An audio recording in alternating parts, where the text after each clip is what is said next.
राधे राधे, जय श्री कृष्णा। कैसे हो आप सब? ईश्वर की कृपा सब पर बनी रहे। उम्मीद करती हूँ आप सब अच्छे होंगे। मैं भी अच्छी हूँ। कई बार हम अपने बच्चों को मेहनत करना नहीं सिखाते हैं। उनको विरासत में बहुत कुछ मिल जाता है, माता पिता से, दादा दादी से, परिवार के किसी सदस्य से खूब पैसा मिल जाता है और वो गलत रास्ते पे चले जाते हैं। होता है ऐसा। उनको लगता है सब कुछ हमारा ही तो है। उन्हें ये नहीं पता होता है कि ये पैसा आपका नहीं है। आप जो कमाओगे, मेहनत करोगे, वो पैसा आपका है। ये सीख हमें बच्चों को बचपन से ही देनी चाहिए। और अगर हम एक चूक कर देते हैं ना, बस वही एक चूक, एक भूल बच्चे को गर्त में ले जाती है। बच्चे कभी नहीं समझते कि मेहनत का पैसा क्या होता है। जब तक वो खुद मेहनत नहीं करते हैं, खुद मेहनत करेंगे तभी वो रोटी का स्वाद उन्हें आने लगेगा। बिना मेहनत के रोटी का भी कोई स्वाद नहीं है। मेहनत ही तो रोटी का स्वाद है। हम मेहनत करेंगे तो रोटी भी अच्छी लगेगी और नींद भी अच्छी आएगी। इसलिए हमेशा ध्यान रखिए कि हमें कभी भी अहंकार में नहीं रहना चाहिए। ज्ञान घमंड नहीं है, अहंकार घमंड है। इसलिए हमेशा अपनी मेहनत इतनी करो कि सफलता आपके कदम चूमे और लोग प्रशंसा करते न थके। बिना मेहनत के कभी भी आप पैसे का मूल्य नहीं पहचान पाओगे कि पैसे कितना कठिन परिश्रम के द्वारा प्राप्त किया जाता है। कड़ी मेहनत से ही एक एक रुपया जमा किया जाता है। और हमें उन सभी तबकों के लोग जो कड़ी मेहनत करते हैं, वो किसी भी वर्ग के हो, जो कड़ी मेहनत करते हैं ना, वो देवता से कम नहीं होते, देवता तुल्य होते हैं वो। और हम सबको उनका खूब सम्मान करना चाहिए। ऐसी सुंदर सी एक स्टोरी, एक मोटिवेशनल कहानी आपके बीच। एक गांव में रामू नाम का एक बड़ा मेहनत कश व्यक्ति था, किसान था। वो दिन रात कड़ी मेहनत करता, खेतों पे जाता, खूब मेहनत करता। अब उसके एक बेटा हुआ, उसका नाम आरव रखा गया। और उसकी इच्छा थी कि मैं मेरे बेटे को खूब अच्छा पढ़ाऊं लिखाऊं ताकि वो मतलब गांव में कुछ अच्छा करे। उसकी माता जी की भी इच्छा थी। अब जैसे बच्चा बड़ा हुआ, समझदार हुआ, पहले गांव के स्कूल में डाला गया तो गुरु वगैरह कहते थे कि बच्चे की बुद्धि जो बड़ी तीक्ष्ण है, आप गांव से शहर भेजना चाहते हो तो बच्चा निश्चित रूप से आपका पैसा बर्बाद नहीं करके इसको आप भेज सकते हो। रामू के पास कोई इतना पैसा भी नहीं था, खूब मेहनत करता, बस किसान था, खेत में काम करता। परंतु उसने एक ठान ली थी, चाहे कुछ भी हो, मैं कड़ी मेहनत करके और अपने बच्चे को शहर के अच्छे स्कूल में पढ़ाऊंगा। रामू की स्थिति तो ये तक थी कि वो 2 वक्त की रोटी भी नहीं जुटा पाता था ढंग से। इतनी मेहनत करनी पड़ी उसे अपने बच्चे को पढ़ाने के लिए। परंतु उसने हार नहीं मानी और अपनी पत्नी और अपने परिवार के सदस्यों को कहा माना कि चलो अपने जीवन को तो हमने ऐसे ही निकाल दिया, कड़ी मेहनत कर रहे हैं, करते रहेंगे। बच्चा कुछ अच्छा पढ़ लिख ले तो गांव का अच्छा सा कोई विकास हो जाए। बेटे का नाम था आरव। आरव को शहर की अच्छी स्कूल में पढ़ने के लिए भेज दिया गया। आरव था ही बुद्धिमान, खूब मेहनत करता, खूब अच्छा मन लगा के पढ़ता था। कहते हैं ना, बच्चे होते हैं और बच्चों में इतनी समझ नहीं होती है कि हमें जो पढ़ाया जा रहा है उसके पीछे माता पिता की कितनी मेहनत होती है, कितना पैसा लग रहा है। बस वो हाँ आराम से रहता, जो कुछ मिलता अच्छा वो खा रहा था। उसे नहीं पता ये जो खा रहे हैं ना, वो पैसा पिताजी कड़ी मेहनत से देते हैं। और जब इच्छा हुई, पास में छोटे मोटे होटल थे, उसमें पिज्जा बर्गर ये भी खा लेता कभी कभी। अब वो उसको लगा कि बस सब कुछ है और मैं तो होशियार तो हुई। और माता पिता की मेहनत को कभी उसने तवज्जो नहीं दिया। जब छुट्टियां हुई तो गांव आया। गांव के बच्चे बेचारे सीधे साधे एकदम।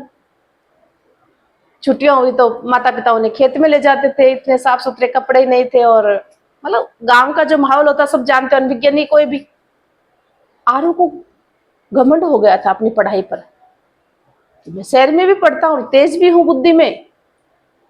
उन बच्चों को कोई भाव नहीं देता था और उनको ये भी कहता था कि कितने गंदे कपड़े रखते हो और गांव में खेतों में काम करते हो, तुम कभी बड़े आदमी बन ही नहीं सकते।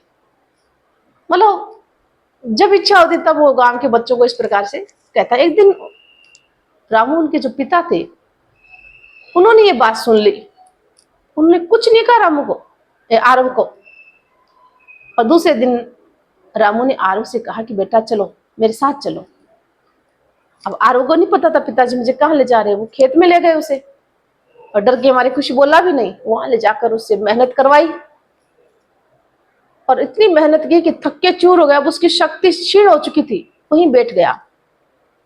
पिता ने बोला क्या बात हुई बेटा? पिताजी मैं बहुत थक गया, बड़ी तेज धूप है। तो बोले कोई बात नहीं, खाना खा लो। पिताजी ने एक ठंडी रोटी और प्याज का टुकड़ा दिया कि लो। अब आरव अपने पिता की तरफ देख रहा है कि मैं ऐसा खाना खाऊं, मैं तो नहीं खा सकता, मैं तो गर्म रोटी खाता हूँ और मन होता है पिज्जा बर्गर भी खा लेता हूँ। तो पिता ने कहा कि भाई आज तो तुम्हें यही खाना पड़ेगा, तूने मेहनत की, तेरी मेहनत की कमाई है और उस मेहनत की ये रोटी और प्याज है। आरव भूख तो थी उसको, मेहनत की थी उसने, कुछ नहीं बोला और गर्दन नीचे करके और चुपचाप वो रोटी उसने प्याज के साथ खा ली। तब पिता ने कहा कि बेटा आरव, कल मैंने सुना था तुम बच्चों को क्या कह रहे थे, ये तेरी बहुत बड़ी गलती है। कभी भी ऐसे अहंकार के भाव तेरे मन में नहीं आने चाहिए। पता है मैं कितना मुश्किल से खेतों में कमा कर तुझे शहर में पढ़ा रहा हूं और तुम बच्चों को इस प्रकार से कह रहे हो। तब उसकी आंखों में पानी आ गया और शर्मिंदा हुआ और बोले पिताजी आज के बाद मेरे से गलती कभी नहीं होगी, आज के बाद मैं कभी भी किसी को कुछ नहीं कहूंगा। अब मुझे पता चला कि आप कितनी कड़ी मेहनत करके मुझे शहर की स्कूल में पढ़ा रहे हो। निश्चित है मैं कुछ ना कुछ बन के दिखाऊंगा आपको। मेरे से बहुत बड़ी गलती हो गई। जब बच्चे समझ जाए ना गलती को तो सोच लो सबसे बड़ी जीत, और ये बच्चे ही हमारी सबसे बड़ी पूंजी होती है। हमें किसी और धन की आवश्यकता नहीं है। बच्चे जब अच्छे निकल जाते हैं उससे बड़ी पूंजी कोई हो ही नहीं सकती। आरव को ये बात समझ में आ गई थी। अब वो कभी भी बच्चों को किसी प्रकार से कटाक्ष नहीं करता था। तो छोटी सी कहानी जरूर है ये, पर इसका जो मोरल है ना बड़ा शानदार है, बड़ा संदेश अच्छा है इसका कि ज्ञान कभी भी घमंड नहीं है, अहंकार घमंड का प्रतीक होता है।